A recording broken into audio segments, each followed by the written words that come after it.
Hello, ladies and gentlemen. My name is Ben Disbrow. I'm just a jack of all trades, and I'm going to share today with you one of my theories about dark matter. And I'm going to use some kitchen supplies. And if you think it's strange, well, remember that we used to think the world was flat. Okay? So here I have 3 different bowls. Okay? Now, my theory on dark matter. Well, when you look at my room, I don't want to show you, so let's take a room, any room, the room you're in. What are you touching? There's nothing, right? But we know that in front of us, in this vast escape of nothingness, there's, oxygen molecules. Well, we're breathing in some oxygen, which must be made of hydrogen and oxygen. And, well, we know that there's dust floating in the air, which probably means, in some way that there's a dead particle of skin or two that's floating out there. And, oh, don't forget that there's dust, so you got to have a little bit of dust in there, just a little bit, And even though you can't see some of the things that are out there floating in the air, you got to believe that they're out there. Now, the theory behind this being that, I should have showed you beforehand, dark matter to me is the absence of all other matter. Well, if you consider the fact that in our environment, or perhaps an environment such as the sun, the molecules are really, really tightly compact. So you've got oxygen, you've got hydrogen, you've got helium, they're all dancing around, they're all floating around you all the time. But because the universe is so full of all this matter, well, here's your dark matter. I'm going to use the pepper. That's actually what my dark matter is today. Well, even a sprinkle of the pepper would be too much. So basically, here's my dark matter bowl, okay? And the idea being that here's some dark matter, little flecks of pepper. You barely see them. And the point is, can you see the pepper in there? Probably not. My idea on dark matter is as follows. In the far regions of the galaxy, where space and the great Big Bang have pushed everything to the limits and there is almost nothing, eventually you get to a part of the universe where almost everything is dark. There's absolutely no molecules. The gravity accretion is the form that brought all our planets together, how things pull each other's load together, and then over time, accretion. Well, so what happens if there's nothing? What happens if there's nothing to pull anything together? Well, the theory for me is being that in the far regions, in the certain areas of space, there is, dark matter. And there's these giant, giant sections that have nothing but darkness, with occasional tiny bits of matter mixed in. Meaning that they don't have enough ability to form accretion, there's not anything to pull together, they can't form a larger body.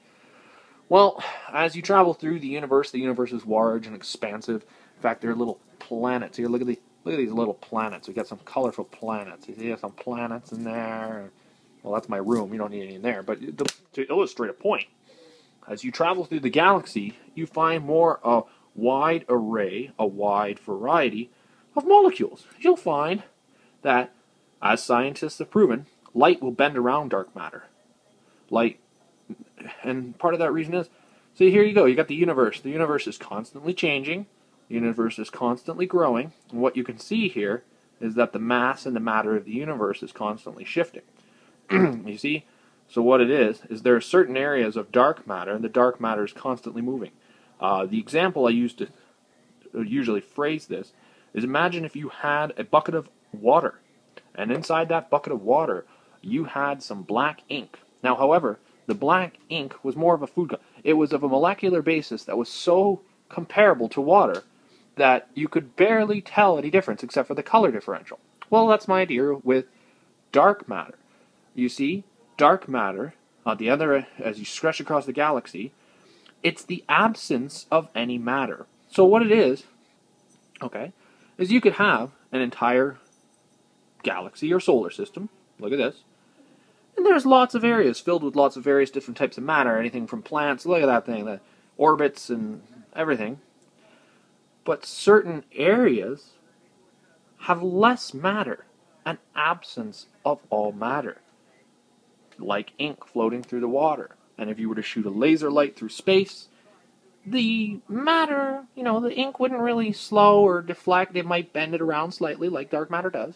And the idea being that dark matter is everywhere. So here's our house. Here's where we live right now, here. As an illustrative example. So here you go.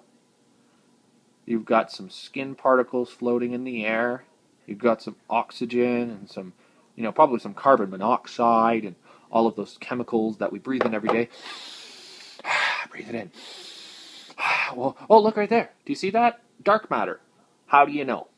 How do you know that in this environment, though everything is here, there's this massive collection of dense matter. So obviously, within this particle board, there's probably no probability of dark matter existing within here. Why? Because it's a solid, massive object made of wood, made of whatever wood is made of carbon. Again, 90% of the universe is carbon. However, the theory being, out here, look, how do I know? How do I know right here in my hand I'm not holding a piece of dark matter? Oh, I almost got the dark matter. Oh, I almost got the dark matter. You have no way of proving it.